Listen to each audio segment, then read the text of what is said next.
Overpriced comic books, dragged out events. Well, when do you actually put your foot down and break up with the big two and say, it's not me, it's you?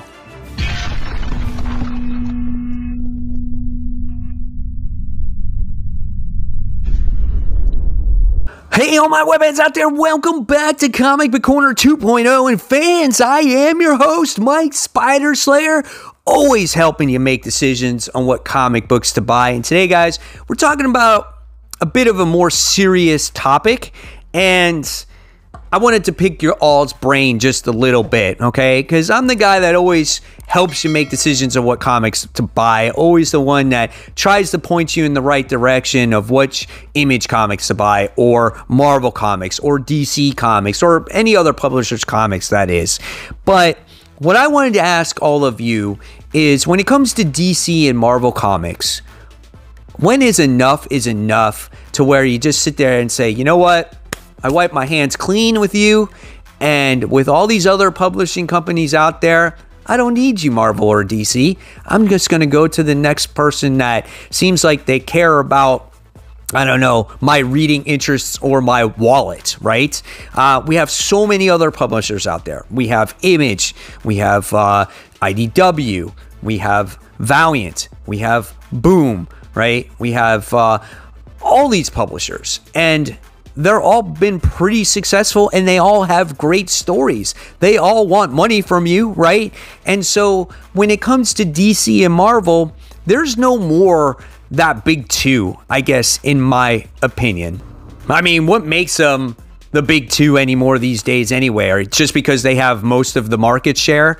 That might be true, but just by sheer numbers alone of the amount of comic books they put on the rack, that's what creates the sales. It doesn't mean that their stories are that much better. You know, I'll agree. Some of the stories are absolutely awesome. Like Marvel's got some good stories. DC has got some good stories. But when do you sit there and say, you know what? I am tired of Marvel. I am tired of DC because of the constant price jumping, right? Because one week it's $3.99, the other week it's $4.99, and then it's $5.99, and it's just like, why are we doing dollar increases? What happened to quarter increases or 50-cent increases? Why are books so expensive, right? And then it's like, okay, well, let's have an event. Wait, let's have a second event. Let's have a third event. Let's have a fourth event. Shit, let's have an event all year long, right? And it's just like, my gosh, and if I don't like that event, then I can't buy the books that I truly like to have my favorite characters in there, because I'm forced to read this event or this crossover event. So it's at times very overwhelming, and it gets to be very expensive.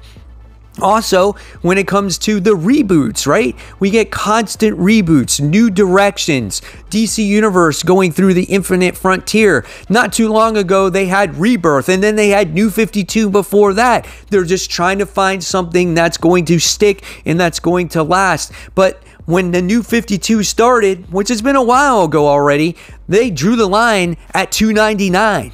Now, when you look at the price of their books, not only does it go from $3.99, but it goes to $4.99 and $5.99. Why do we need $4.99 and $5.99 comic books? All you're doing is adding stupid stories that most of us probably don't want to read to begin with. So keep it the same, charge the same, or what you do is you make the story, the current story, longer. Or if you want to push digital comic books, this is what you can do. You can add a digital story and put a code at the end of that comic book. And if you want to read that digital story, you can go online. So you can pay $3.99 for the physical book, and you add an extra $1 for a physical or for a digital comic book at the end. So this way, digital and physical can coexist. So you have that main story and a different story. But at the end of the day, I just want a comic book that has just one story. It doesn't need 60 pages, and it's fine at $3.99, right? So we get that. And we get constant variant covers, and we get all these other things to it, okay? I can see why it's very frustrating. Me, I am fortunate enough that I have a decent job and I can afford these comic books, okay?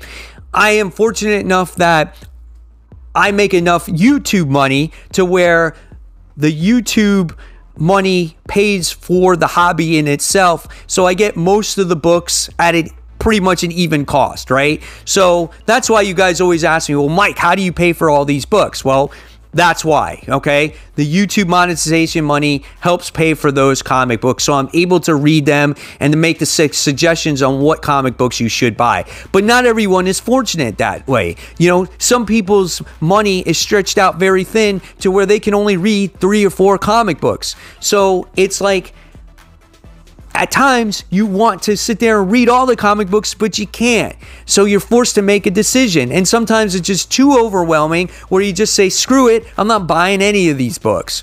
So when is it that you actually abandon the big two, right? When do you say it's enough is enough? Is it now? Is it when a book gets to $6.99 on a constant basis? Like, when do you drop it, right? And go to a different publisher and make that your main publisher? Look at Image Comics, for instance. Image Comics has done a phenomenal job with new and fresh stories. And as of recently, we've been getting more superhero stories in Image Comics itself, right? Most recently, we got Radiant Black. We wound up getting Stealth before that as well. There's a couple other ones that's been there. Invincible has been really good.